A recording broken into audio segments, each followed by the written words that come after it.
Uns reicht's. Das Maß ist voll, das Fass läuft über. Es wird Zeit, unseren Willen sehr deutlich zu zeigen. Heute mit dieser Demo. Morgen um 20 Uhr in Halldorf.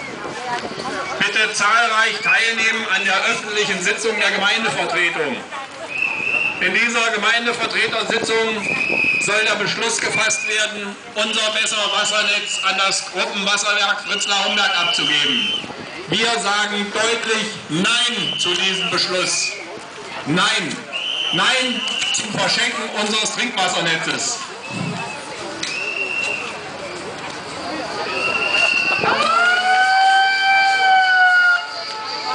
Besser Wasser für ganz Edermünde, eine Bereicherung.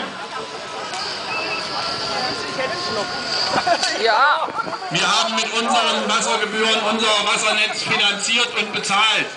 Wir fordern, dass auch weiterhin zielgerichtet in unser Wassernetz investiert wird. Unser Geld für unser Wasser.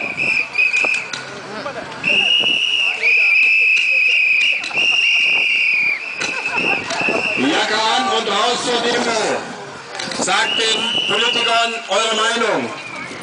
Es ist Zeit, Fragen zu stellen und Antworten zu erwarten. Jetzt!